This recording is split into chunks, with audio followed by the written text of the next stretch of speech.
Welcome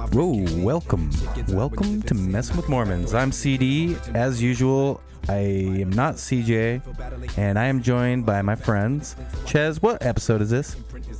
This would be 222, I believe. 222. That's Ches. And then Wade, what's going on, bro? Not much, man. And we're joined as usual by our sound engineer with the record ones and twos. How's it going, CD? Yeah, gang. His name's also Kurt. Oh, yeah. Hey, Kurt. Yeah. Hey. Yeah, sorry. We have a special guest in the studio today, this evening, actually. We've got a special Tuesday evening recording session because we're all going on a little trip. You guys just got back from a trip, so our schedules are a little off. But Pat Busse, how are you, brother? I'm fucking so good, CD. I'm glad I didn't call you Pat Busse. It's a good thing you say Pat Bussin'. You know, like all the kids these days. You know, don't get that fucking started, please. Okay, my bad. I swear to God. You know Gary Busse, right? He's actually a third cousin. No shit? Yeah. Okay, wait. Hold on. Because you guys spell your names differently, though. How could you be a third? Because he changed the spelling of his last name. Oh, okay. Because everyone butchered it, so you might as well step into it, right? Yeah. Well, I'll tell you what, man. I follow that guy on Instagram. I bought his book. I follow him on TikTok. Gary Busse is, I think he's losing it. But it's entertaining. Yeah. It's kind of entertaining to watch people. Oh, I have a correction to make. Speaking of like that, well, along the lines, it reminded me of that. In Top Gun, Val Kilmer's in the movie, and it was cool that, you know, with all his throat, he's got throat cancer, that he had lines in the movie. Found out that was AI that generated his voice. He didn't actually speak them. So I apologize. Yeah. Oh shit. Can you tell me where the marshmallows are, Maverick? Have you seen Top Gun yet? Yeah, I have actually. So it was. I was impressed. I feel like we're like 2, 3 weeks, 4 weeks out since that came out. Yeah. I mean, we don't want to spoiler it and whatever, but it's good though. If you're on the fence of like, I don't know, you got to go see it. I don't think it would be the same movie it is without like without Tom Cruise being a producer. Yeah, and the fact that like anybody from the 80s and 90s that grew up like that, that nostalgia alone was fucking well worth it. Yeah. But I think back on Gary Busse, he is entertaining, but I think the only person with a better mugshot than him is probably Nick Nolte.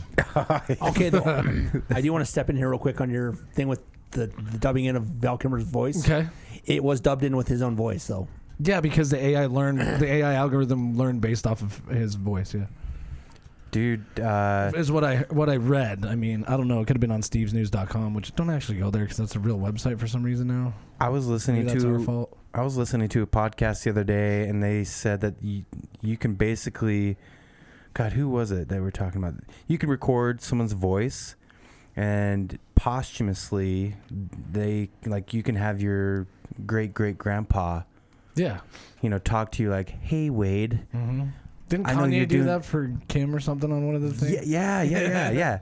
No, it was Robert Kardashian. Oh, yeah, He created like a AI fucking hologram or something. This is your father speaking. Yes. Hey, Kimmy, baby. That ass is looking fine, baby. Yeah, I'm sure from her dad. But it's Kanye writing the lines, right? So maybe he's like, I'm just throwing this little... Which is also scary, too, because he's like, yeah, you're doing just fine, baby. Your husband, he's a genius. Put out another sex tape. Keep this family on the map. I don't think Kanye and Kim did a sex tape, but you gotta know Kim got fucking famous from the Ray J shit. Oh yeah, for sure, 100%. Am I right? Yeah, absolutely. Like, there's totally a thing in Hollywood about like if you want to make it to the next level, you got to release a sex tape. It's just if you want to go there, you do. But like, if we want to talk about Kanye and his fucking just the mental abuse that he puts these people through and how fucked he is in the head, like, you already know that this whole fucking family has daddy issues. And then you're going to play an AI voice of their dead dad? Yeah, one of their daddies turned into a mommy. Yeah. And then still one man of the year. And woman of the year. Twofer. God, I know that. That's completely insensitive, but it's funny. That's a funny joke. I really miss being able to say this kind of stuff without having to feel like we're gonna get canceled or whatever. I don't care if we get canceled. Fuck. But yeah. Yeah, we're changing our name anyway, so we might as well get this one canceled before we move on. Good thing I'm here now. Hell yeah. Fuck. So yeah, Pat, what was Kanye doing to get? I can't remember. Do you remember that like freak out he did at his concert where like it's not a freak out, I guess he just stopped his concert and then talked for 30 minutes about his new shoe that he's releasing, and everybody that bought tickets was like, we don't fucking care about your new shoe that's coming out, like just play your fucking music. Or he was when he was running for president and he was like walking around wearing a bulletproof vest talking about Lord Jesus Christ and Sunday service and shit. I think he still does his Sundays. He does. Oh yeah, he definitely does. And dude, he's like Jared Leto, dude. He's starting the cult. Oh yeah. No, I think he's past Jared Leto, man. Jared Leto ain't got shit on Kanye, man. He's got Jared Leto has a fucking island that he brings these people to. I know, but does Jared Leto have Justin Bieber and Marilyn Manson leading the Sunday service with him? I guess not. Dude, there's a picture. I've seen a picture online of Kanye West, Justin Bieber, and Marilyn Manson, of all fucking people who's been accused of rape, sexual allegations, removing a rib to suck his own dick. I mean, he's like Marilyn. It's Marilyn fucking Manson right here, for Christ's sake. And now all of a sudden he's like he had his most popular album was called Antichrist Superstar. So at what point does it stop being a religion and it starts being just a way to like pay celebrities more money for doing something? I don't know. You know what I mean? I feel like it's always been that way. Maybe. And like, you want to hear a good story about Marilyn Manson. So, I mean, talk about the guy that got banned for what? 10 years from performing in Utah. Yeah. Because whatever he did with the fucking Book of Mormon. You gotta look that up. And so he gets to come back, and he comes to the Saltaire when I used to work there. I used to do production and security there. And we're looking at his rider for his dressing room. And he wanted just one of those big fucking Rubbermaid totes full of new sex toys. Brand new sex toys. Dildos, vibrators, fresh batteries for everything. So, you know, that was... Energizer? That was, yeah. Do you think he did it for like shock value so you remember that he came in concert, or like... I mean... Possibly, but so the weird part was I had to go and take this fucking tote to his dressing room. Mm-hmm. And so I walk in there, and how heavy was the tote? Just like out of curiosity. fucking 120 pounds. Straight up dildos, dude. Bro, the horse cock, everything. Like, oh shit! I mean, he wanted some freak shit in there. So I walk in there, and you know, I gotta just carrying this fucking tote with me. Set it down, and he's like, "Hey, where's my other tote?" And I was like, "I don't." What other fucking tote? He wanted a tote full of green Skittles? No. No, he had another tote that was still on the semi. And so, you know, we go and find this, and it says Manson's dressing room on it. So I go pull it in there. He's like, no, go set those up all around the room so that they're all looking at me when I finish. And I was like, what are looking at you? And it's mannequin heads, like from fucking hairdressing school, barber school, all that shit. Oh, shit. And it's just, but they all have like cunt, whore, bitch, slut, cum dumpster, like all this shit written in Sharpie all over the foreheads, the faces, like, and they look like they'd seen some shit too. Like, there's no way that these fucking people, I never met a mannequin head that needed fucking counseling until that day. Did they all have haircuts too? Okay, Angelica's fucking Barbie. Like 100%, bro. Rugrats, Angelica's Barbie. So okay, so I got some shit here. So it's talking about banned in Salt Lake. So it goes on to starting with the reason for him being banned are inadvertently tedious, except for the one in Florida where police believed he was inserting a dildo into his anus while urinating on the audience. Dude, who was that? So let me finish here. So he gets banned in Utah from playing the Delta Center in '94. But it doesn't say anything about Utah. It's just kind of like they shoved that under the rug, huh? Yeah, so it's like, well, he got banned, but then because he was on tour with 9 Inch Nails, so Trent Reznor invited him up on stage while they were performing, and he ripped up a Book of Mormon while on stage. Oh, okay. That's what it was. How dare you? How dare you? So then he was not allowed back for a number of years. I think it was actually 20, because it was like 2014 when he came back, something like that. Yeah, the definition of like any press is good press right there. Like if you're gonna make a statement in Utah and you want to be remembered, like that's one way to do it. Yeah, well, then especially on stage, dude. And then when he came back, he rolls up a fucking $100 bill and sticks it in his nose, and his stage manager's just pouring cocaine down it, and we were like,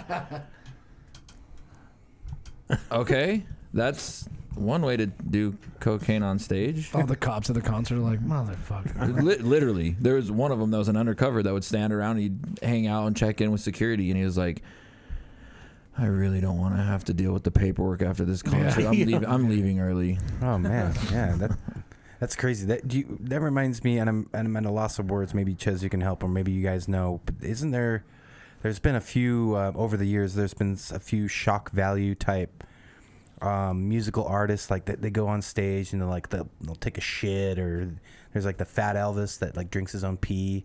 You know what I'm talking about? The fat Elvis guy. No. The crazy Elvis. Do you have no idea, Pat? Well, if you want to go like shock value at a level I understand is like Guar, right? They like spray blood all over everybody, and like it's fake blood. Well, worst fake shit to clean up ever after a concert. That and fucking ICP. What's ICP do? Oh, because they spray fucking Fanta. Oh, yeah, Fago. Yeah, but and they're actually sponsored by him now. When the first time that I worked that fucking concert, we loaded like 2,000 2-liter bottles onto the stage. And they're spraying it. The third one there, they had 50-gallon drums with fucking pumps on it, and they're spraying. And they got so smart at it. Jesus Christ! They were using diet soda because every venue was like, "You're never coming back here again. You're spraying regular soda, and everything is fucking sticky." Yeah, like I guarantee you, there's still Fago bottles in the fucking rafters at Saltaire. That's funny. So wait, I guess diet soda doesn't have sugar in it. Yeah. But does that mean like saccharin isn't sticky? I mean, I imagine diet soda's still got to be sticky. For some reason, the diet soda did not get sticky. That's got to be a pain in the ass to clean up. But God, Ches, are you looking up Fat Elvis that used to do this shit? Well, what about Slipknot, the clown? Yeah, the drummer. Yeah. Yeah, I think, well, if we're gonna boil it down, when you're doing something like that, it's for entertainment, right? So I mean, ripping up the Book of Mormon, I guess he probably did try to argue, like, I'm an entertainer. I'm entertaining people, and they think it's crazy to do that. You guys think it's even more crazy. Or like Guar, spraying fake blood everywhere. Like, it's entertainment. You go there for the experience and to hear their music or whatever, right? Is Guar's music even that good, though? No. No. Yeah, I was going to say. Immediately, no. You don't go to a Guar concert for the entertainment, right? They're not pageantry. Yeah, they're not classically trained musicians. You don't go to a Gallagher show just because you want him to, like, grow fruit, Okay, and artificial sweeteners are not sticky. Okay. And I imagine fake blood is made out of corn syrup, which is basically sugar and super sticky. So, yeah, either way, it's... What was Rage Against the Machine banned for? Remember? Yeah, they got banned from here too, but I don't know what it was. Mid-90s or something? Was it the Spanish Fort concert where people were going and knocking on the neighbors' fucking doors to use the bathroom? No, I think like the residents of Utah County were like, they were boycotting Rage Against the Machine. It might have just been what they talk about in their type of music back. I don't remember what year that was. It early 90s? Or before that? I would say like mid-90s, yeah. They might have just still been like, we don't want this kind of band down in old Utah County. I don't know why they're Southern Texan either all of a sudden, but... we got our pitchforks. We don't need no Rage Against the Machine. Oh my God. You make it sound like it's a Spanish... The Machine. Okay, here's what I think you're thinking of. Ralph DiMaggio. Ralph DiMaggio. Spanish Fork accidentally booked Rage Against the Machine. Oh, that's right. Thinking that it was a monster truck show. That's fucking funny. Like, could you imagine being the guy that worked for the county that was like, well, guys, I kind of fucked up. Hank, we need to talk here. Well, partner, I think I fucked this one up real good. We need to put down that pitchfork real quick. Just 8-year-olds getting Sparta kicked in the mosh pit. CD, how many fucking 8-year-olds do you think you could take on at one time before you got tired? I am so glad you asked that question. I think I could probably take on... I'd give him 2. No, No, I honestly think I could definitely take on at least 50. Wait, what is that from? There's something where they actually talk about that. I mean, there's a lot. It's been all over social media, but like I've been curious to know where people are at with this. Like, yeah, we need to set the bars here today. I'm legit thinking like 100. And here's the thing though, because Like I can 8-year-olds at pick up once? like Are they like crazy zombie 8-year-olds? It's where they just can no, climb it's over just each other? just 8-year-old kids. Just bare hands, no weapons. Yeah. I don't get I don't get. A I will staff. use a child as a weapon. Yeah, I will swing him by his feet and just circle, just helicopter that shit. Yeah, that's a very smart move. Do you get to bring actually. one item with you to fight the kids? Your shoes. Okay. You have to be naked? Yep. Okay, this has turned into a different kind of fight that I'm not sure I want to be involved in. Oh my god. No, you're no items, just bare hands. Bare hands. Clothes you have on with you. Have you guys seen those? Are any of the kids wearing jewelry like a chain? Yeah, how many of them are Polynesian? Okay, here's the twist. They're all from East Fair LA. question. Oh shit. Okay, the thing is actually from Family Guy, and I got the. Do you have the clip? Do you have the audio clip? Yeah, let's. You got to warn Kurt when you have audio. My son clips. got me this weird. Let's hear. Hang on once. Let's get through that commercial. Yeah, shit, not a sponsor. Okay, here we go. You know, this is exciting. Our second podcast. All right, but listen up, Cleveland. No more of your long stories, all right? Yeah, people aren't used to boring podcasts. Oh, I'm sorry. I suppose they ought to call me Jelly, because sometimes I get on a roll. None of that. Welcome once again to Thanks for the Clamories. Okay, common question that everybody thinks about.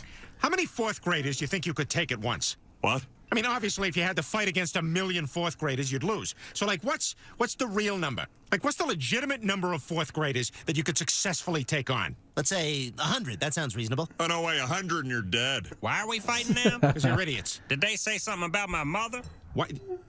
Yes. Okay, yeah, we'll say yes. Oh, then a baker's dozen. What kind of weapons? Only what's available in the schoolyard. You could really mess up some kids with a chain from a swing. Just... I'll tell you what I'd do. I'd back into a bathroom stall and just start kicking. Dead. Keep coming. Dead. Give them a narrow entry point. Make them come in single file. Dead. Anyway, I guess I'm trying to say 800 fourth graders. Why are we talking about killing them? That's interesting because we actually asked a couple of those legitimate questions, like what kind of weapons do I get? Yeah. We unknowingly did a Family Guy bit and then listened to them on their fake podcast, on our podcast. So, wow, we're going too many levels deep. Somebody spin a top. Don't touch my totem. Only I can. Hey, CD, you want a cricket? Oh, Jesus. Clear that cough right up.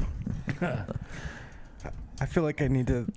Oh, I do need to do a stretch after that. So, Pat, I mean, after that gripping, I don't know how much. What's your number? We need to know now. 100. Yeah. I mean, but that's if it's just bare hands. But now with, You think 100? The single file thing is brilliant. Yeah, absolutely. Or like if I can use objects around the room, like give me a chair, I'll fucking push CD out of his chair and let them eat him alive. One of those elementary school desks we grew up with that has the chair attached. Those things are heavy as shit. Absolutely. No, they have the desktop where you can just like slam their head. Bam. I never had one of the desks where the desktop went up. Yeah. I had a tote tray. Like I could I could take on a couple extra with a tote tray for sure. Yeah. Give me one of those fucking jail lunch trays. I was gonna say, dude, I can kill them. I can kill a whole elementary school if you just put me in the kitchen. I'll just put some cyanide in the fucking pizza sauce. Wait, CD. hold on, CD. You got to stop. We're not allowed to fucking say shit like that. We're gonna have to put a disclaimer in front of this There's been a podcast. lot of horrible shit going on lately.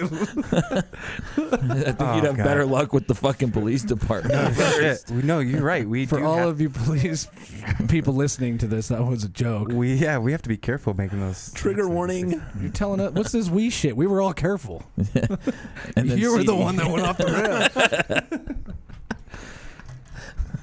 It's like, okay, let's walk that one back a little bit. See, and here we were Moving thinking on. we were going to be all smart before the show and ask Pat if there's anything he doesn't want to talk about. I told you, either everything is funny or nothing is. So Pat and I, we actually worked together, and we were talking about like, hey, do you want to come to the podcast? You know, we were, and not to say that you're the most interesting person in the world or whatever, but like, God, we need to find someone to come on our show tomorrow. And What the fuck is that supposed to be? no. Pat's like, what do you want to talk about? I'm like, let's talk about killing kids. Jesus Christ. Sign me up, yeah. Sorry, listeners. We Your delivery was really good, though. I mean, minus what's been going on in the United States lately, like that's a decent joke. Yeah, absolutely. Your delivery was good. Yeah, and we kind of talked about it last week about joking around or whatever, but it's fun to just josh around and stuff as long as people can take things lightly. But then Pat came. Well, and that's Twice. kind of a shitty thing about what's going on lately too, is that like there's just so much crazy shit going on that it seems like almost everything at this point is like off topic, or at least joking about it. But there was a time in history when like people like George Carlin were alive, and you could just say whatever the fuck you wanted. Yeah, because people just understood that like George Carlin was a legendary comedian. He was a and legendary there was nothing comedian. off limits to him. He could say whatever the fuck he wanted, and everybody would just be like, "Oh, he's so fucking funny." I'm pretty sure George Carlin, and not that I condone it, and I don't condone it. It's an inappropriate thing to say, but George Carlin definitely like dropped some N-words in his day, and he was a very funny guy. It was acceptable, I think, back then, especially with that type of comedy that was going on. Yeah. And I was, and to play devil's advocate to whatever that is too, it's just so weird. It's just the world we living. I was watching Netflix. There's a new it's maybe not that new, but there's a new show for me called The Queen's Gambit. Maybe you guys have heard of it I've heard of it. I haven't seen Netflix. anything of it. It's a fucking fantastic show. It's so good, and I don't want to ruin it or spoil it or anything, but it tells the story of a young lady that grows up in an orphanage and learns how to play chess, and she becomes like a grandmaster basically. And one of the girls in her orphanage, who is this beautiful black girl, calls the main character, who is white, she keeps on calling her Cracker. And I don't take that personally, and I don't think it's appropriate to say the N-word either. It's just weird. We're just living in a weird world, Yeah, I have a friend, a really good friend that's African American. He calls me Saltine all the time. But if I called him, Yeah. I'm not even gonna go there. I'm not gonna try to think of an example. But How about in Clerks 2? We're taking it back. Yeah. Speaking of Clerks 2, are they Clerks 3? Yeah, they making Yeah. Clerks 3? Is that coming out soon? They're making it. I know that they confirmed that. I'm always Yeah, I heard that it was confirmed too, but I haven't heard anything about it in a minute. trying to steer off all the racial epithets of. I think it's supposed to be coming out this year. Phenomenal. Dude, have you been watching Star Wars, Pat? No, I don't have time to fucking watch anything. Why? What are you doing? What's keeping you busy these days? What, besides coming on our podcast, what do you do? Well, I mean, I know what you do. I watch you pretend to work. Oh, come on, son of a bitch. No, we work for Tommy, and then I do a lot of meetings. I play a lot of softball. So, Oh, hell yeah. Yeah. Hell yeah. Wade also plays softball. Not good. I just play. You're big into softball too, but that kind of is segues into. What's the worst thing that CD's done at work? I mean, CD's pretty straight laced at work. I mean, he's a good worker. He as much as we give him shit right now, he actually does bust his ass. I think just the worst thing that's maybe happened to CD at work is just any fucking flathead screw on a fixture. You will never hear. Does it drive you nuts when you're like? Well, why is it currently, flathead? so to the listener, when I'm not cleaning windows, I'm working for my friend. We do electrical work. I'm a part-time, I guess, or semi-whatever electrician. And there are certain things which, that's a pretty boring argument. Oh, flathead versus a Phillips, whatever. But I do. Until you're there. I do, and you've probably missed out on a lot, but I do shock myself quite a bit. I do electrocute myself. Is that what all those I noises fucking were about? hate being electrocuted. I can't fucking stand it. Yeah. I'm apparently I'd give myself like if I was getting electrocuted in junior high school, I'd get a C+. Okay. Hell yeah. Yeah. But it's not like a crazy high voltage, right? No, it's just like a regular wall outlet, like Yeah. a 110. Oh, okay. Yeah. Enough to make your fucking Enough to get your heart pumping. Your fingertips tingle a little bit. But anyway, Pat, get back into what you were saying, what you do outside of what keeps you busy and you don't have time for this. You said you do meetings. Are you comfortable talking about what? Yeah, absolutely. Okay, so- I'm a recovering drug addict. Okay. And what that means is that I don't remember a large portion of my life due to the amount of hard drugs that I used to do. Being in a 12, when you go to meetings, those are 12-step programs. 13. Okay, what's the 13th? Fucking newcomer. Okay. It's more of a tradition, really, though. But being in meetings and whatever, just here in the studio, a few of us, we're having some beers. We had a couple shots upstairs. Is it hard for you to be around like alcohol and? No, it's actually not.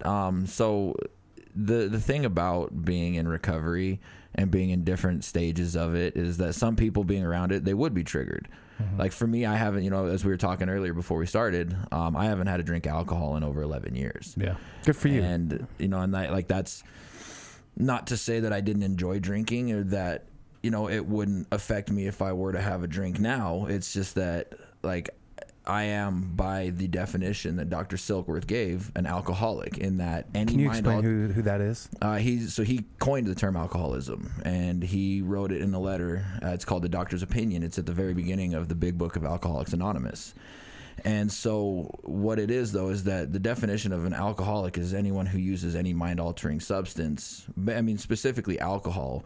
But as a recovering drug addict, we use the term alcoholic because we use alcoholically, which is to excess. Mm-hmm. There's a saying, there's a lot of cliches in recovery that, one is too many and no amount is ever enough. And that's 100% the truth. Like, I can't fucking go out and drink like a gentleman. And there's just go have one beer. Yeah, no, and there's no such thing as shooting heroin like a gentleman. So, I mean, there's no gray area there. Like, if you meet someone that can, let me meet them because... anybody that goes back out, anybody that relapses, relapse is a part of my story as well. And any time that you talk to anybody that has come back into the rooms, and the rooms for those that don't know is AA, CA, NA, HA, any of the 12-step meetings. So anybody that relapses and comes back in, I have a buddy that asks every time, was it better? What was it better? And nobody has ever been able to answer, and they get pissed off because it's like, you fucking know it wasn't better. Like, well, yeah, I'm homeless and I'm shooting heroin in a McDonald's bathroom to steal their Wi-Fi on a stolen fucking cell phone. Like, yeah. What do you mean, was it better? Yeah. And he's always like, no, like, I don't want you to get mad. I really want to know because then I have an excuse to go back out. Yeah. Are you familiar with the works of or the professor Dr. Carl Hart? No. I can't imagine. I mean, I've not getting into too much detail with my personal life, but I've dealt with addiction before, and I like to drink now, and I probably at times maybe drink too much or whatever, but I still live a fruitful life and have healthy relationships with my friends and my family, and I go to work and I pay my bills. But not saying that's an excuse for my behavior, but there's a college professor, I can't remember, it's at a pretty esteemed college, maybe Ches can look it up. His name's Dr. Carl Hart. And Carl Hart? Carl Hart with a C. And he uses drugs, and he's able to basically do them responsibly. And I'm not saying that you're irresponsible or whatever. Oh, I am. I 100% am. You can say it. But no, there's you said some people can't. I don't think Carl Hart shoots heroin, but I know he uses heroin.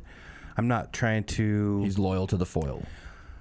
Yeah, sure. I don't even know how you use heroin if you don't shoot it up. I'm not sure, but he's able to use it as, I don't know if he uses it in a studying type sense or if he's doing research. I don't know. Yeah, he's at Columbia, and he recreational user of heroin. Well, that's who's the mathematician? I want to say. What defines recreational use, though? And I mean, you can apply that to anything. I'm not just talking about heroin. Yeah. What's recreational drinking of alcohol? So, I mean, you could technically say that I used recreationally, which is it's unprescribed. So, if we go play softball 5 times a week, then are we softballaholics or something, or is it I mean, I might be now. Yeah. But you know what I mean? It seems like a stretch to kind of say recreational user of heroin, but I don't know. There's an oxymoron. Yeah, it seems. I'm not trying. I guess what I'm trying to say is I'm not trying to condone the use of drugs or alcohol by any means, but some people are able to use them responsibly and some people aren't. Sure. There's definitely some things that I just can't do anymore. And being in AA and recovery, have you heard of you've probably obviously, but maybe to the listener, have you heard of the is it California Sober. California Sober. Thanks, Demi Lovato. Yeah. Oh shit. Yeah, so yeah, no, I mean it's and that is a thing. Like, and here's the thing about being in recovery is like you have to have realistic expectations. So like, let's just say for theoretical purposes, like you're in recovery as well. If I'm gonna expect you to work your recovery the exact same way that I do, well then I'm gonna fucking get resentments towards you because you're not. Yeah. And then there's going to be negativity, and then we're going to be bitter towards each other because you're not meeting my expectations that I placed on you unfairly. So the thing is that recovery isn't for everyone, and everybody's recovery is their own. However you're going to work your recovery is for you. I have friends that they come to CA meetings, which is Cocaine Anonymous, but it's for any and all mind-altering substances. We don't discriminate. Sure.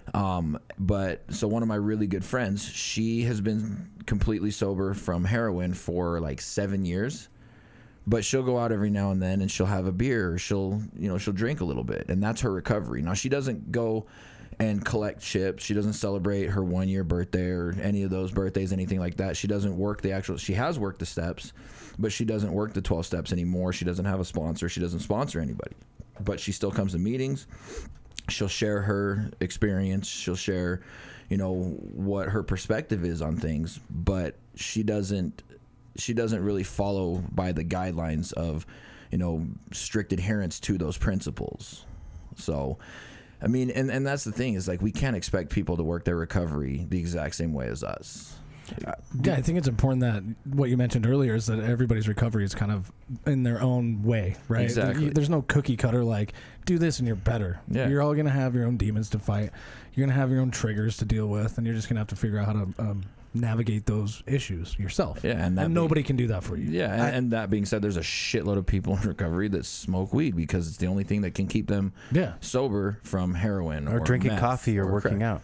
Yeah, I think smoking weed is going to be a lot better than like you said, shooting up heroin in McDonald's. Sometimes, dude, but some people fucking smoke weed and they're just pieces of shit that don't do. That's true. That's true, which can be its own problem too. But I think for a lot of people, like weed is kind of that like lesser evil, Right. Like if I'm smoking weed and I can manage that, then good for them. Who am I to judge? If you can manage using marijuana and be fine with that instead of doing something else. Right. Great. And I'd be lying if I didn't say that I would love to be able to be that person. But the thing is that you just know I'm not normal. I can't do that because like for instance, my brother asked me to be the best man at his wedding. And the way that he asked everybody, it's coming up this October, the way that he asked all of his groomsmen to be in his wedding, to stand in his line was he iced everyone. And with the Smirnoff Ice, present it to him out of nowhere, and you got to drop down on one fucking knee and chug it. And he does that to me when I see him when he came and visited one of his college friends here that lives here as well in Salt Lake. And I looked at him and I was like, absolutely the fuck not. He's like, well, it's just one. And I was like, do you know how this is going to end, Tim? Like, do you have any idea how this is going to end? He's like, no, why don't you enlighten me? Okay, I will. I'm going to drink that.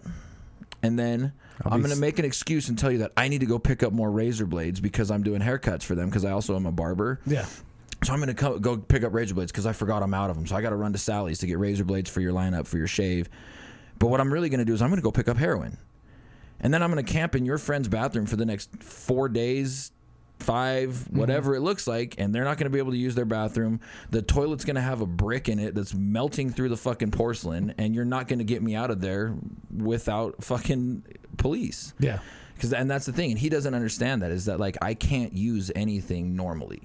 And that's probably, correct me if I'm wrong, that's like an abridged version of like the events that would happen. But you're saying like if you get like you said, one's never enough. Yeah. So you get that, and then you're like, okay, that leads to this, and then that leads to this, and then before you know it, you're getting arrested. Yeah, and that's the thing is that if I can justify one drink, well then you can justify just anything, and I broke my sobriety. So well, now I've wasted all that time being sober. Now I can go do this, and if I'm going to do that, I might as well do this, and then before, exactly. Pat, this is an interesting conversation, and I have a lot more questions, but we have to tell our listeners real quick about a word from our sponsor. Okay.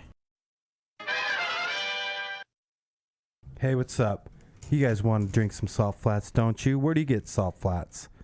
Well, I like to go to the liquor store. You get some of their craft cocktails. You get their spirits, the GT gin, the 622 vodka.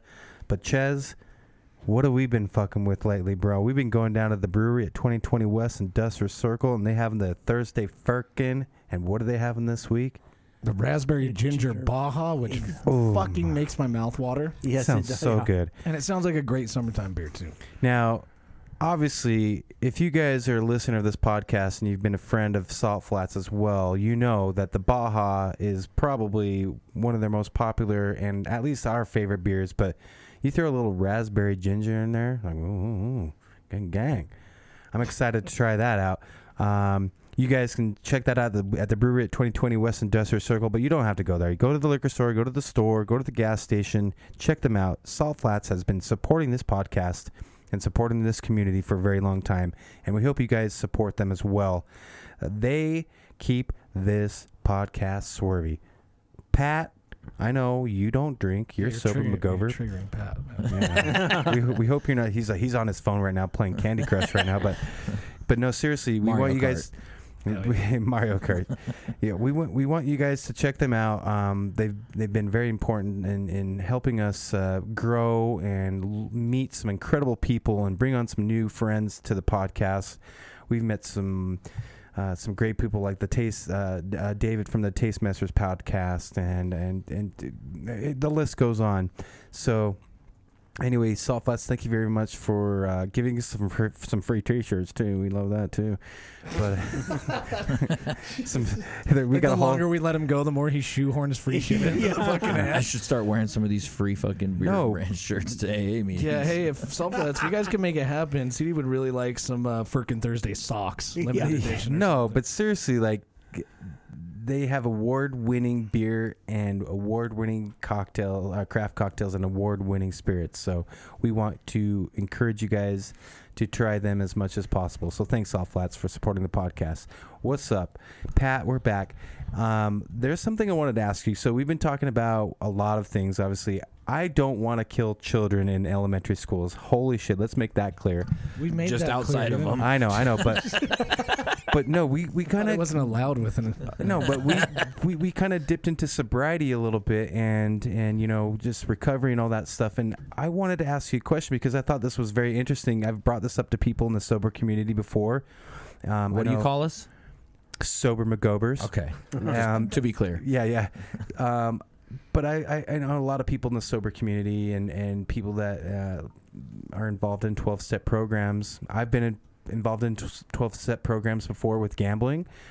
So it's not something, or it's something that I'm not unfamiliar with, but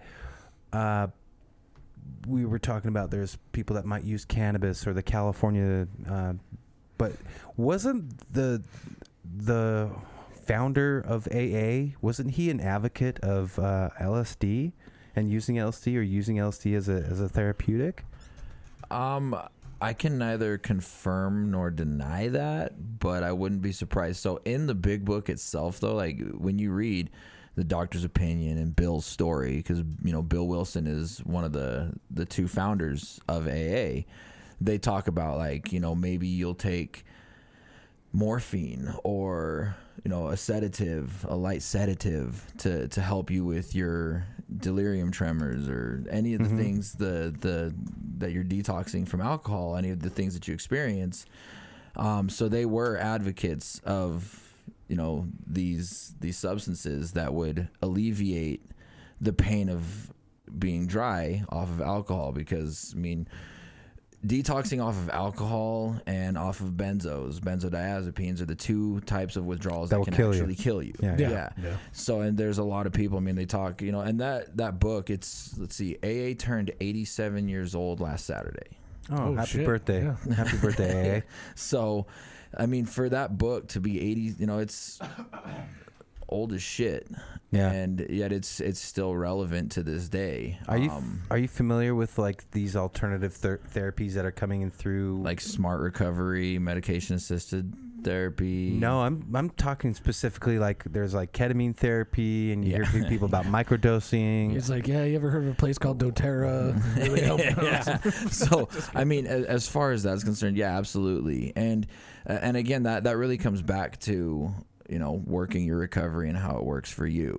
I'm not going to say, I know that microdosing won't work for me, because I'm it's gonna be mind altering. It's gonna be something that's different for me. Yeah. But I've experienced people where they struggle with PTSD in a major way from being veterans of foreign wars, or whatever, traumatic experiences through childhood, adulthood, whatever it is, and they've used the ketamine based therapy, or they've microdosed, mushroom, psilocybin, things like that, and it's helped with these things, but they're still able to maintain their sobriety from alcohol, cocaine, meth, heroin. I mean, whatever their drug of choice is. So, and there's a lot of people, oh, that's not sober, that's not working an honest program. But I mean, the thing is like, there's people in the sober community that hate Suboxone. I personally won't use it because it will fucking rip my wig off. My drug of choice is opiates. Well, I mean, really, my drug of choice is availability. If it's available, I will do it. Yeah. But the fact is that, medication-assisted therapy is a real thing, and it is something that does work for people. But what you have to take into account is what their quality of life is going to be like. Because Suboxone, for instance, it is an opiate, but it does have, an opiate blocker, an opioid blocker that is also a part of it. So it's helping you to fight those cravings, those urges for heroin. What's the other opiate blocker?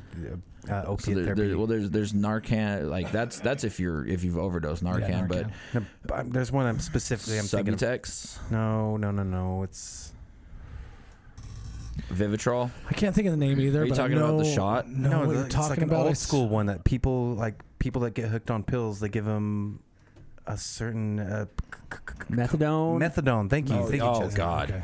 Yeah. That's. I mean, you might as well still be. I mean, but people get hooked on that shit too. Well, and people get hooked on Suboxone too, because the thing is that they do still have opioids in them. It's such a quote unquote smaller amount, so you're still hitting that opioid receptor, but it's prescribed by a doctor. But then again, that's where that quality of life has to come in, because you look at a methadone clinic, those motherfuckers are lined up all day, every day, out the door, and they're fucking making money hand over fist. Yeah.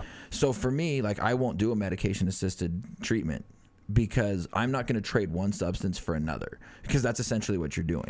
See, I think that's interesting. Sorry to interrupt you. I think that's interesting to think about, is that for some reason, as people outside of what you've been through, right. I think a lot of people, their nature is to be like, why can't it just be cut and dry? But the reality is it's not. You've understood your addiction and you're dealing with it in the way that works for you, whereas somebody else, I think there is a place probably for medication-based therapy to help people get better. Is that for everybody? Fuck no. Yeah, I think there's people that triggers them just as much, and they use that as a crutch to be like, well, if I need to get better, at least I'm going here, but it's not really working. And I'm sure that's said for people who try to quit, cold turkey, and they're like, well, it isn't working for me either. And Pat, I can, just to give you some props and some accolades too, is, you, instead of using these alternative, medications or, Suboxone or hydroxychloroquine or whatever fucking shit, You've actually introduced something into your life that is actually a really good, healthy alternative into, a drug and alcohol lifestyle, and that's just softball. And, you could put in coffee or working out at the gym, or for you, dude, you're fucking, from what I hear, I don't know, you're probably a pussy, but from what I hear, you're pretty fucking good at softball, and that's got to be you play with a sober team, and you play in a sober league, and you guys are out there fucking kicking ass and doing a lot of cool shit other than getting in trouble and doing stupid shit, and keeping healthy relationships within your community and within your friend group. Yeah, absolutely. And I mean, that's the trade-off is, I know what's out there if I start using drugs again. I know what's out there if I go back to heroin, cocaine, any of that shit. And it's nothing good for me. I don't have any of the connection. And that's really the biggest thing, is as much as I love playing softball and I enjoy it, and I mean, I play on 5 different teams right now. Holy shit. And dude, I think once a week for me is good, and then I feel like a 70-year-old fucking man the day after. I'm like, my fucking hips. Yeah, and it is exhausting, and it is taxing. I mean, I'm on the wrong side of fucking 35, and it's straight up, it does kick my ass, but it's worth it. Yeah, and the thing is the biggest part of being a part of the sober community, the recovery community, is the connection. Mm-hmm. I've made the best friends that I've had in my life you know, in the short amount of time that I've been in the recovery community, mostly through playing softball. I mean, we traveled to Vegas back in March to play into the Sober Worlds tournament, and it was amazing. I mean, we lost a shitload of fucking money, you know, and now we're talking about having to go to Gambling Anonymous. Which, hey, CD, remind me what you do on Friday nights after going to 12-step programs. They are the most boring meetings in the world, but yeah. But yeah, and it's, you know, like we get to go and do cool stuff. Like in the wintertime, we're going to go to Florida for the next Sober Worlds tournament. And this coming weekend, we have a memorial tournament for one of our friends who died from COVID last year. And so we're doing a fundraiser that everything is going to go. I mean, I don't know exactly where it's going, but I know it's going to go where it's supposed to, because that's the thing. Like, we do fundraiser tournaments all the time for kids that are battling cancer, and we get to hand over a check to their parents. And it's, the thing is, like, in my addiction, in my active use, none of that shit is something that I would ever do. Like, I'm going to give you money. Give you money? No, for someone else to I'm suffering. Yeah. I got to go. My dealer didn't pick up. My dealer did not pick up this morning. Like, the fuck? No, like, it's a big difference from having zero connection to this massive amount of people. Like, I can go anywhere in the world and know that I have a safe place to stay. I can find a meeting, and I have friends, whether I know them or not. And that's a beautiful part of this. But Pat, you can also use this methodology and this way of thinking. You know, you don't, like, I don't want our listeners or anyone to think that, you know, like, oh, here's Pat, who is a drug addict or a former drug addict or an alcoholic or whatever. But this methodology or this way of thinking can be used for overeating. This methodology can be used for being laziness, or just even depression. You know, you can be addicted to anything. Is the thing. Like, too much of anything. Remember that gambling that show, My Strange Addiction? There was like a 70-year-old dude who was addicted to working out. Yeah, he'd work out like 8 times a day. Yeah, and it, you know, I think that there's a good lesson in kind of how this all comes together, because everything in moderation, I think, is okay. It depends on even moderation. Yeah. But you also have to understand how yourself works, and I think that's a huge part that people get caught up in now. And Pat, you understand how you work. You know, if I do that fucking Smirnoff Ice, we're always learning. But if you knew, you know, like, if I do that Smirnoff Ice, then I know the end of that road. I've been down there, and I don't want to do it. Right. And softball for me has been, I love going to the bar, and I play on a bar team. Like, before the game, they'll have a couple beers. For me, usually I have like one, because I'm playing softball. I don't really feel great running around with a belly full of beer. Grow up. Yeah. Fuck, my hips hurt after the game. I don't need beer in my system. But I do enjoy, like, the camaraderie, because when you're out on the field, like, nothing else really matters. You give your 100%, and then when you're done, you still got exercise. You feel good. Yeah, feel like you did something, rather than just like sit around and wonder, you know, what your next fucking move is. Exactly. Or like what you're doing with your life. But to play that much, that's crazy. Yeah, I mean, we had a game tonight. So I actually came here instead of playing in that game tonight. Well, on our behalf, I apologize to your softball team. I mean, if I'm being honest, though, I played a lot of softball last weekend and last week, so I kind of needed an extra day, because, like I said, wrong side of 35, that shit will fucking catch up to you. You feel every bit of it when you wake up the next morning. But, you know, I have a game tomorrow night, and then Thursday nights I have a game. So I play in 3 men's leagues, and then a Friday night co-ed league, and then the tournament team that I play on. What leagues, level league do you play in? So on the Tuesday night league, it's the men's uppers, because there's uppers and lowers, and we play in Sandy. Okay, I play in Sandy too, at Bicentennial. Okay, so we I'm play on the uppers, downers, laughers, and screamers. I'm literally in E league. Okay. But they combined us this year with, you know, D, and so yeah, there's only 6 teams at Bicentennial in the league that we're in, and so we usually spend most of our time getting our asses whooped by younger kids than us. Yeah, and that's the fun part. Yeah, that's the great part. Around. Is so in the men's uppers league, we're the only sober team. The rest of it's like a bunch of, you know, Mormon kids that came together, and they got their whole fucking families out there in the stands, and then there's us with a bunch of fucking addicts, former addicts that show up. Well, we're still addicts, but people in recovery that show up, and I mean, you look at us and you're like, That's the team that we are when Can we you? play too. Can you? Would you mind sharing some of the names of the teams that you belong to? I love hearing some of these. So the Tuesday night team is the Throat Missiles. Nice. And our logo is a hot dog with a jetpack. Okay. The Wednesday night team is the Free Baseballers. And our team colors are the Chore Boy colors. And then our logo is the Chore Boy cartoon swinging a meth pipe bat. That's how you got away with that in San Diego. It's beyond me, but We don't care. What are they gonna do? yeah, what are they gonna we paid the fucking fee. I know you guys don't like their logo, but have you seen them? You don't want to fuck with these guys. Well, and the thing is, like, we win. So, like, if we weren't winning, like, they could be like, well, you guys need to go. Like, get to West Valley where, you're a little more welcome. And if that was the case, my team would be in West Valley, but we're not there yet. And then our Thursday night team is the Throat Missiles. Our Tuesday night team and our tournament team have the same name because it's a lot of the same guys, but we're the Batter Day Saints. Okay. And we took that one. That's the team that we took to Vegas. And everyone, like, the guy that did the registration there was like, we're sick and tired of getting some fucking whack names, and like yours is actually creative. We knew you were from Utah immediately. That's so awesome. it worked out pretty well.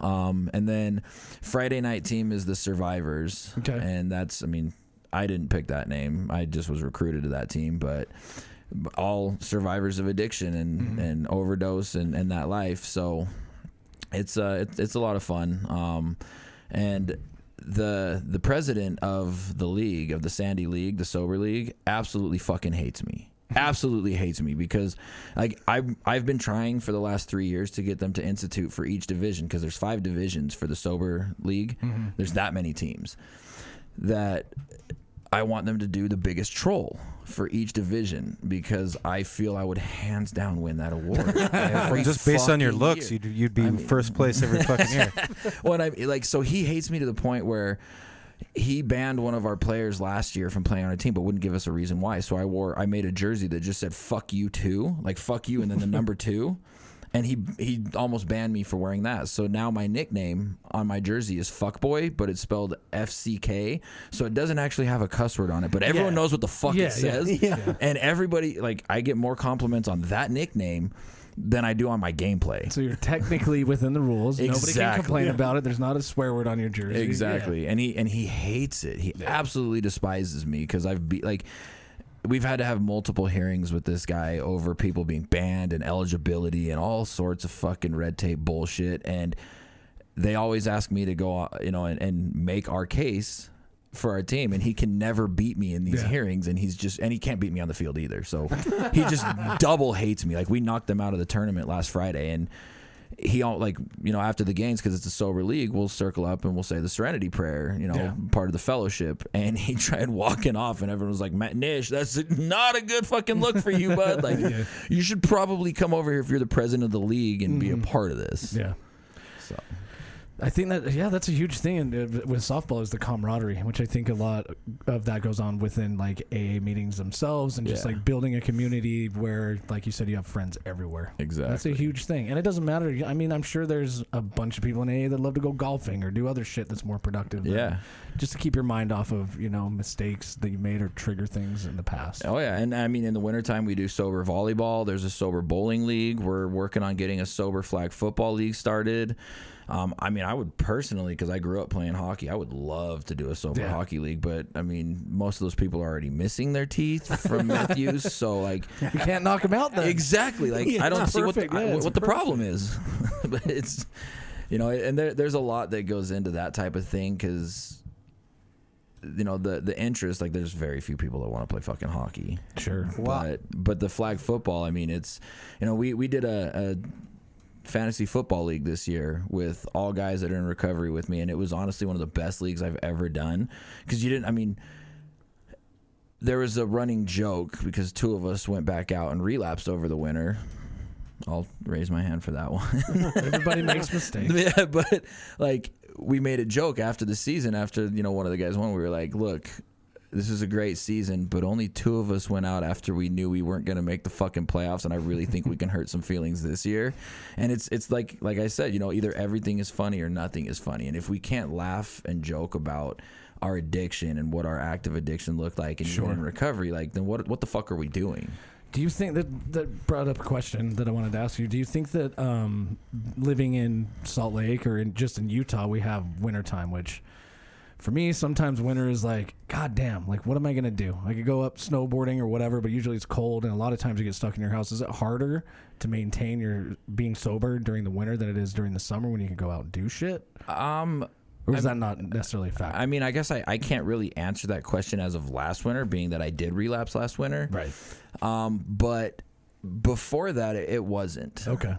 Because there is enough meetings, they do enough events, and there's things where you have that community around you, where there's things that you can do. Like I said, the bowling, the volleyball, and there's a lot of good stuff that you can do. But what really hit this community harder than anything was the COVID quarantine.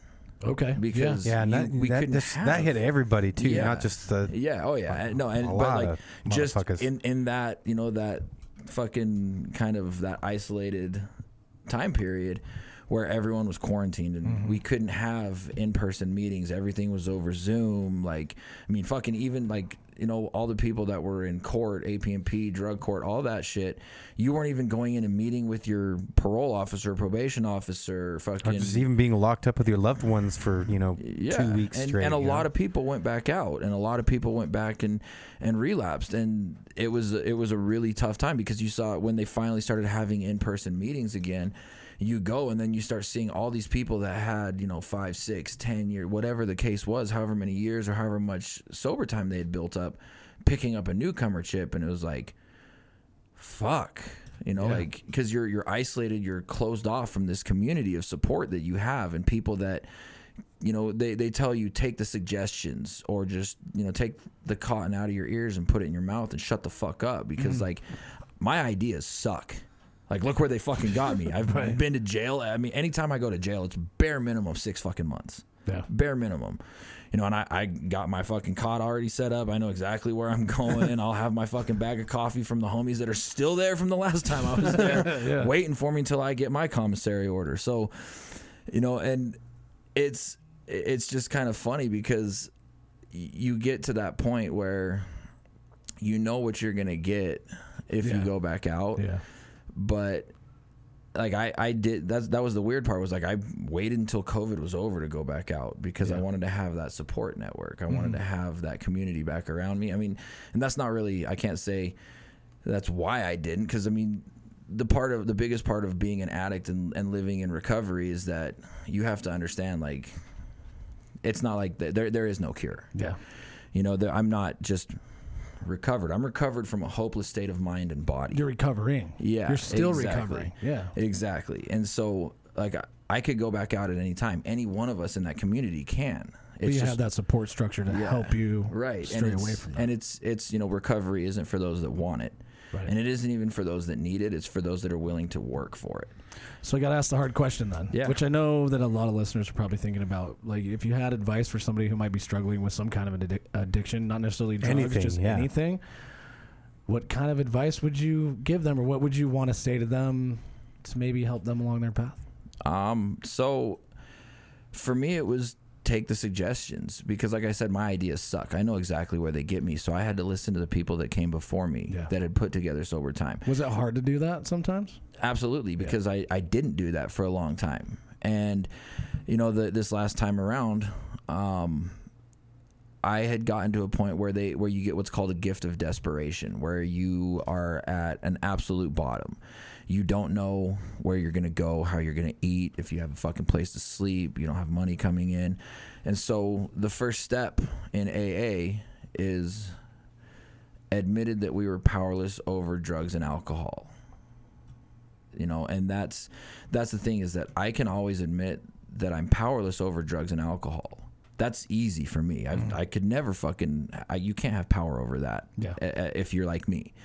But the second part of that first step is, and that our lives had become unmanageable. And that was the part that it didn't really resonate for me, was because up to that point, my life had always been manageable. Right. So I always still had, like, I could go back to my job, or I had a place to live, or I knew I was gonna have fucking food in my stomach. Like it didn't get to the point where those things were gone, and I didn't know what the next step was gonna be.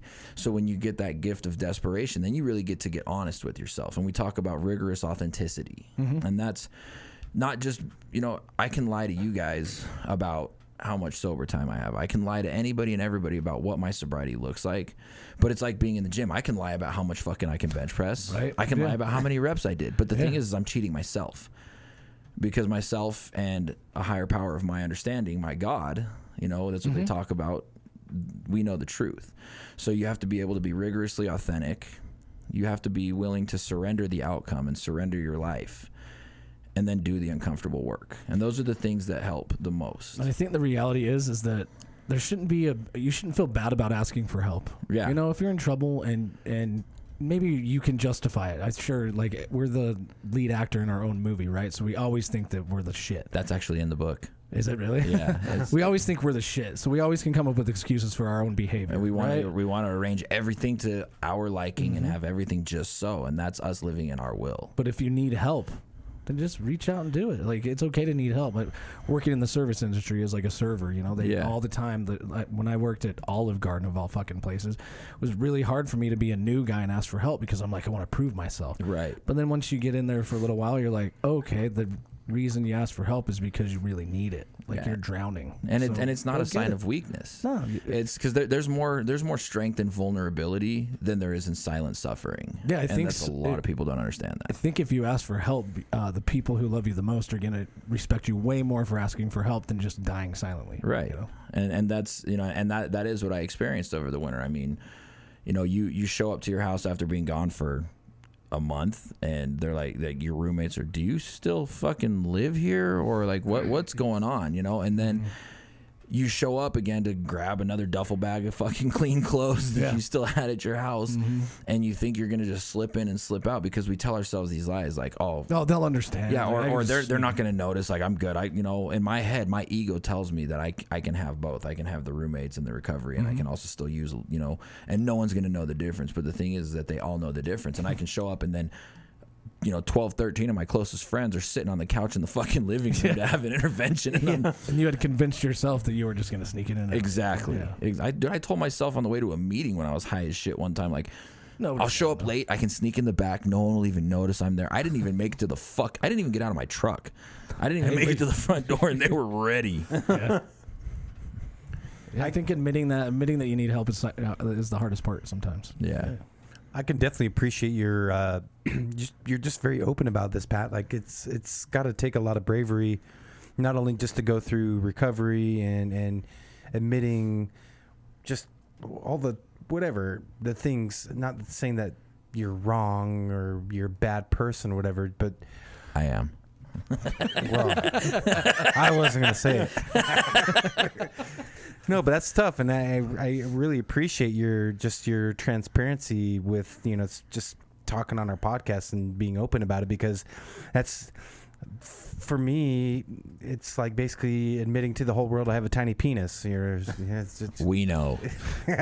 Just not really. CD the micro penis. No, seriously, it's got to be tough. Like, I've had a hard time. I've had problems with gambling before, right. And it's not easy for me to be like, yeah, I'm a piece of shit when I go into a casino.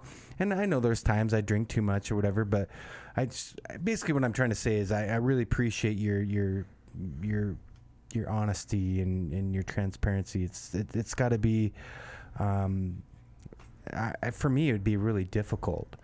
But you seem to be very open about it. And do you get that from the camaraderie of going to 12-step meetings, or just where do you get that? Where do you pull that inner strength from? I mean, so I'm the sum of all of those parts. Like, I don't have shame for what my past is, because if I didn't have my past, if I didn't go through the things that I did, I wouldn't be able to sit here.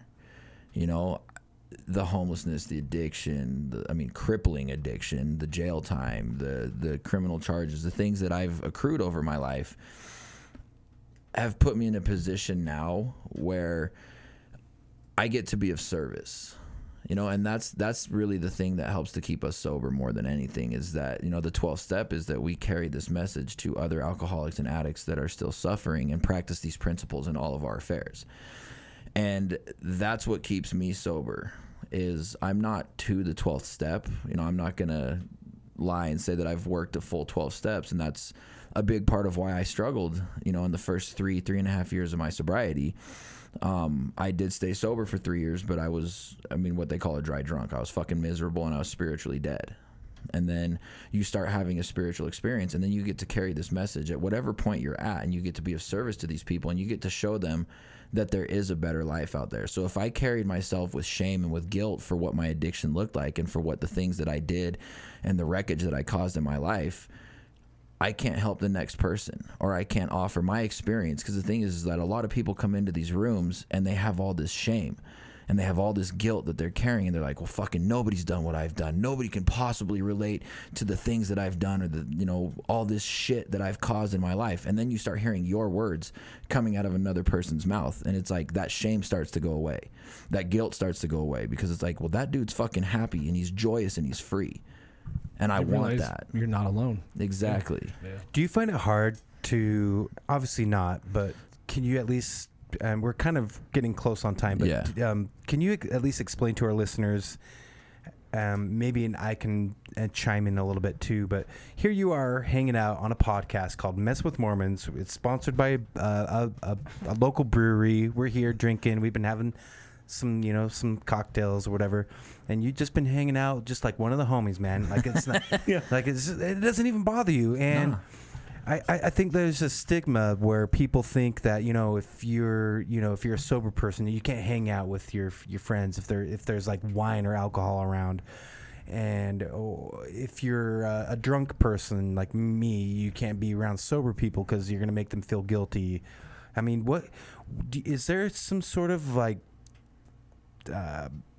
middle ground? For some people, they probably can't do that. Yeah, absolutely. Like because there is a gray area there, and there's a lot of people that if it's their first time in recovery and they're just barely sober, like they can't be around that, especially if they're fucking alcoholics, like tried and true alcoholics. They're gonna drink and they're gonna fucking stash bottles underneath their fucking mattress away from their wife. Go out to the garage like my dad used to. I grew up with 2 alcoholic parents. And they'd sneak off, and they thought we didn't know what was happening, and like that can be triggering to some people. But the thing is that like where I'm at in my recovery, and with what my active use looked like and what my recovery looks like, is that those aren't the things that are going to trigger me or make me want to use. I can watch someone fucking shoot up on the street in downtown Salt Lake City, and I'm like, ooh, that looks fucking horrible. Yeah. Like I do not want to be there. Or smoking meth or fucking crack, doing a line of coke. Like that's not what's going to trigger me. Seeing it, being around it, that's not what's going to trigger me. There's different things that are going to make me want to use or make me get back to where that phenomenon of craving, that desire to use, is so great that I can't. And it's different for everybody. Well, it doesn't even need to be those extremes too. Like, I could be on a diet and, Ches or Wade or Kurt, they want to like pull out some chocolate. Want this foie gras, deep fried. Some chocolate cake or something. I'm like, oh, motherfucker. Fucking Italian lasagna, roasted crickets. See, that gets me every time. That's my favorite meal. The other thing too, I'll bring up an example of is, sometimes, I'll be hanging out with my friends that are smokers, like, such as a couple of They are dry. They're just dry. And I'll go out and have a cigarette with you guys. I'm not actually smoking, but I'll come out and hang out while you guys smoke cigarettes. And then sometimes I want to go, I'm like, I just don't want to be out here. See, knowing you well enough, like if you were ever like super drunk and you were like, man, just give me one. I know that you don't want to do that. So I'd always tell you like, fuck you, dude. No, I don't care if you get mad or you hate me in that moment, but I'm not going to give you a cigarette. I'm not going to be that guy. I've never said that, but like... You haven't, but if you did, I would never do that. To give as a friend. Kind of the way I feel a little bit with you, Pat, is I've definitely had a gambling problem before, and I deal bar poker, and I'm in poker, and I play free bar poker sometimes, but I'm not winning or losing any money. Like, I'm just basically going to play for fun. Yeah. But I'm still getting that kind of that stimuli. Right. Do you feel like, do you ever, I can't make a comparison what that might be like with shooting heroin or whatever, but do you ever feel like just kind of like stepping back into the world of whatever? Absolutely. I mean, that's the thing is I want, like, every day I want to go out and I want to use. Every day. Do you really have like cravings? Yeah, absolutely. I do. And the thing is, like, I have to be honest with myself about that. I have to be like, okay, like, I want to use right now. Like, not right now, but like in those moments. So, and it's like, I can either give into that craving and then I can deal with all the shit that comes after it. All those consequences. Or what I get to do is, there's a lot of different things that I can do. I can pray because my connection to a higher power of my own understanding, which, I believe in God.